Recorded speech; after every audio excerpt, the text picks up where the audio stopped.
24 officiers supérieurs de la 3e promotion de l'école de guerre de Kinshasa, EGK, ont reçu ce samedi 22 juillet 2023 leur brevet de fin de formation. La cérémonie de fin de formation a été présidée par Jean-Pierre Bemba Gombo, vice-premier ministre, ministre de la Défense nationale, représentant le chef de l'État, commandant suprême des FARDC, Félix Antoine Tshisekedi Tshilombo, empêché dans l'amphithéâtre Maréchal Mobutu Sese Seko du Centre supérieur militaire, avant de déclarer clos l'année académique 2022-2023 et de lancer l'année académique 2023-2024 de l'école de guerre de Kinshasa. Le vice-premier ministre, ministre de la Défense nationale, a appelé ses finalistes à relever le défi de l'insécurité que la RDC est confrontée, notamment contre les M23 et leurs appuis rwandais. Jean-Pierre Bemba a également appelé ses officiers à éviter la honte, le chèque et la parjure et d'aimer l'honneur, la réussite et l'excellence. C'est en effet avec beaucoup d'intérêt que je prends la parole pour d'une part célébrer et sceller la fin de la formation de la 3e promotion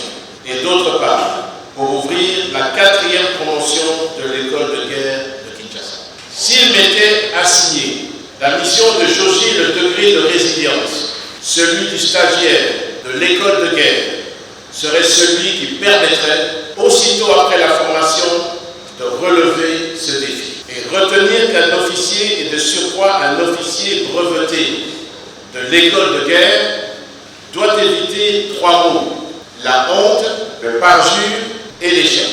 Elle doit aimer 3 vertus: l'honneur, la réussite et l'excellence. Le lieutenant-général Thio Isongesa Christian a dans son speech rendu un hommage au chef de l'État pour son engagement politique en créant l'école de guerre de Kinshasa afin d'améliorer la formation des militaires, des FARDC et de la sous-région, tout en s'adressant aux lauréats du jour qui ont acquis au cours de leur formation les compétences nécessaires pour planifier les opérations militaires. Dans cette période marquée par l'agression injuste imposée à notre patrie par le Rwanda, je mesure la grandeur de notre travail, car cette agression barbare affecte profondément notre population et entrave.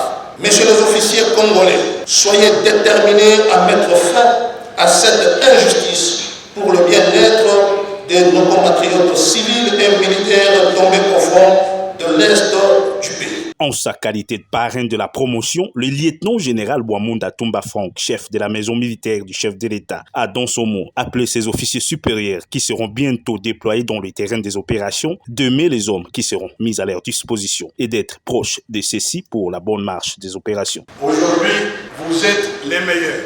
Si j'ai une recommandation à vous faire, elle est unique, c'est d'aimer les hommes qui seront mis sous votre commandement.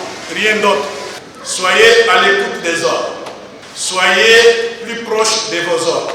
Vous serez bientôt au front. Mais au front, vous ne serez pas seul. Vous serez avec vos soldats. Ce sont ces soldats qui vont faire de vous un grand officier.